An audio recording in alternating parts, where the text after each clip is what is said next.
साल 1935 का दौर। भारत की राजनीतिक दृष्टि से यह साल काफ़ी महत्वपूर्ण है क्योंकि कांग्रेस और मुस्लिम लीग में फासला बढ़ता ही जा रहा था और इसी साल डॉक्टर भीमराव अंबेडकर ने ऐलान कर दिया कि वह हिंदू धर्म छोड़ना चाहते हैं। महात्मा गांधी, जो कि पहले ही हिंदू मुसलमानों के झगड़ों से काफ़ी परेशान थे, डॉक्टर भीमराव अंबेडकर की इस घोषणा के बाद उन पर काफ़ी असर पड़ा। इन सभी के बीच गांधी जी के कानों में उड़ती उड़ती एक खबर आई कि एक लड़की है जो कि बताती है कि उसका पुनर्जन्म हुआ है। इस बात ने महात्मा गांधी के हिंदू धर्म के प्रति आस्था को और मजबूत किया और उस लड़की का नाम था शांति देवी। 11 दिसंबर 1926 का दिन दिल्ली में शांति देवी का जन्म हुआ। शुरू में तो वो नॉर्मल बच्ची ही थी, लेकिन वैसे तो वह 3 साल तक कुछ बोल नहीं पाई थी। घर वालों को लगता कि कुछ बोलेगी भी कि नहीं, लेकिन जैसे ही 4 साल की हुई तो उसने सभी लोगों को बताना शुरू किया कि उसका असली घर वह नहीं है जहां वह अभी है, बल्कि उसका घर दिल्ली से 160 किलोमीटर दूर मथुरा में है। पहले तो सभी लोगों को लगा कि बच्ची है, मन में जो आता है वह बातें बताती है, लेकिन जब उन्होंने पूरी डिटेलिंग बताना चालू किया कि उसका पिछला घराना कौन है, उसके बच्चे कौन हैं, एकदम चीज़ों को गहराई से वर्णन चालू किया, तो सभी लोगों को लगने लगा कि क्या इसकी बात में सच्चाई है। वैसे भी हम सभी लोग कभी न कभी अपने पुनर्जन्म की बातें तो करते ही हैं, लेकिन पुनर्जन्म की बातें इतनी गहराई के साथ, इतनी डिटेल के साथ यह सब कोई नहीं करता, कोई नहीं बता पाता है। लेकिन हमारा पिछला जन्म कहाँ हुआ है, हम पिछले जन्म में कहाँ पैदा हुए थे, लेकिन जो यह बातें किसी शख्स को अगर याद रह जाती है तो इसका मतलब है कि उसे कहीं न कहीं पिछले जन्म की सारी बातें याद हैं। शांति देवी अक्सर बताया करती कि वह चौबेआइन है। इसका मतलब है कि उनके पति का सरनेम चौबे है।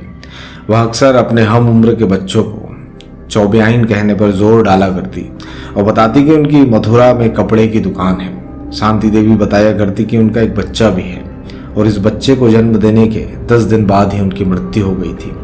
कुछ लोग बातों पर ध्यान देते, कुछ नज़रअंदाज कर देते।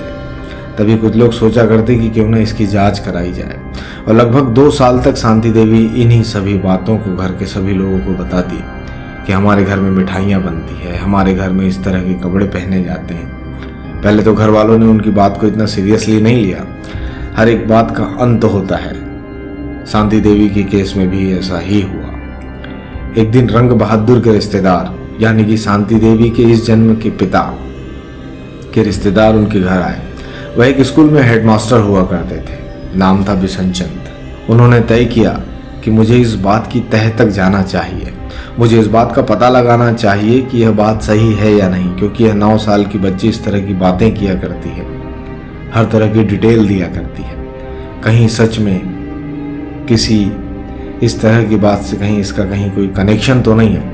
9 साल की उम्र में पहली बार शांति देवी ने मथुरा जाने की अपनी इच्छा प्रकट की।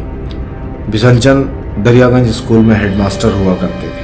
उन्होंने शांति देवी से कहा कि हम तुम्हें मथुरा तो ले चलेंगे, लेकिन हमारी एक शर्त है, पहले तुम अपने पति का नाम बताओ कि तुम्हारे पति का नाम क्या है। शांति देवी बिशन चंद के पास आई और उनके कान में बताया कि उनके पति का नाम है पंडित केदारनाथ चौबे। उसके बाद बिशन चंद चौबे जी की खबर लेते हैं और उन्हें पत्र लिखते हैं। पत्र में वही सब बातें लिखते हैं जो शांति देवी ने बताई थी और बस यहीं से इस घटना ने व्यापक रूप ले लिया। हर जगह सिर्फ बातें थी तो सिर्फ शांति देवी की। यह पत्र जब केदारनाथ चौबे को मिला तो वह हक्के बक्के रह गए कि यह कैसे संभव हो सकता है। केदारनाथ चौबे ने अपने एक रिश्तेदार कांजीमल को शांति देवी से मिलने को कहा, जो कि दिल्ली में ही रहते थे। नाम था कांजीमल। जब कांजीमल शांति देवी से मिले तो उन्होंने अपना शांति देवी को फर्जी परिचय बताया, पर शांति देवी भी कहाँ हार मानने वाली थी। शांति देवी ने उनका फर्जी नाम नकार दिया और कहा आपका नाम कांजीमल है। शांति देवी ने न बल्कि उन्हें पहचान लिया, बल्कि उनके उस मथुरा वाले घर की काफ़ी डिटेलिंग भी दी। उनके घर में कुआं कहाँ है, त्योहारों पर उनमें उनके घर क्या बनाया जाता है और घर के सब लोग एक दूसरे को किस नाम से बुलाते हैं।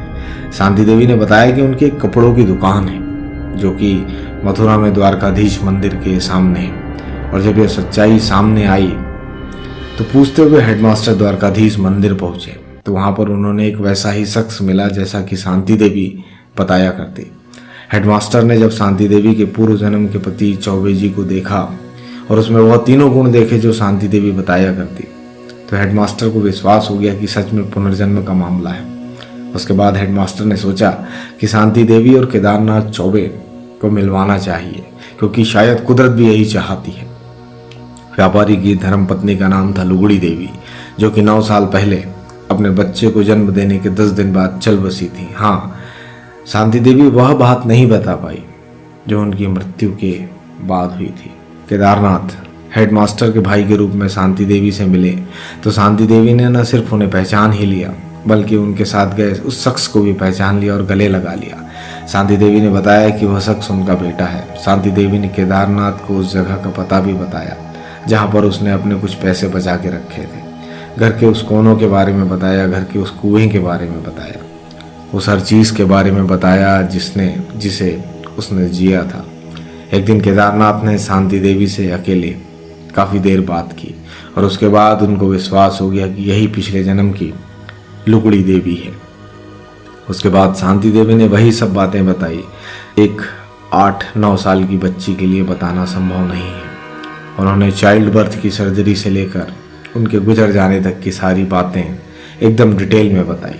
वह सभी बातें बताई जो उन्होंने जिया था, क्योंकि एक बच्ची के लिए बर्थ सर्जरी से रिलेटेड कुछ छोटी मोटी बातें बताना संभव नहीं है और यह बातें वही बता सकता है जिसने उस वक्त को, उस समय को जिया है, सभी चीज़ें जिसने अपनी आँखों से देखी है।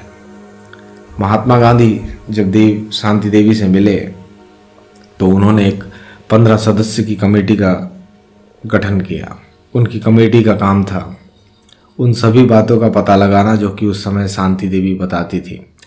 जब उस 15 सदस्य वाली कमेटी उनके गांव मथुरा पहुंची तो शांति देवी ने उसे उन सभी चीज़ों को एकदम डिटेलिंग में बताया और उस चीज़ को भी बताया जो किसी ने पूछा भी नहीं था, जैसे अपने ससुर को पहचानना, अपने जेठ को पहचानना। इसके बाद उस 15 सदस्यीय कमेटी ने एक रिपोर्ट बनाई और रिपोर्ट में बताया कि लड़की कोई नहीं, पिछले जन्म की लुगड़ी देवी ही है। और जब महात्मा गांधी को ये रिपोर्ट मिली तो उन्होंने भी स्वीकार किया कि शांति देवी ही पिछले जन्म की लुगड़ी देवी है और गांधी जी ने स्वीकार किया कि पुनर्जन्म संभव है। इसका जीता जागता उदाहरण है शांति देवी। और जब महात्मा गांधी का नाम इस केस से जुड़ा तो यह केस काफ़ी फेमस हो गया और पूरे भारत में इस केस की प्रसिद्धि अपने चरम पर थी। विदेशी मीडिया में भी इस केस की काफ़ी चर्चा हुई। कुछ लोगों ने इसे स्वीकार किया और कुछ लोगों ने इसे नकार दिया, लेकिन अंततः सभी लोगों ने स्वीकार किया कि पुनर्जन्म होता है। और हमारी भगवत गीता के अनुसार आत्मा न मरती है न जलती है, बस शरीर बदल लेती है, शरीर बदल लेती है।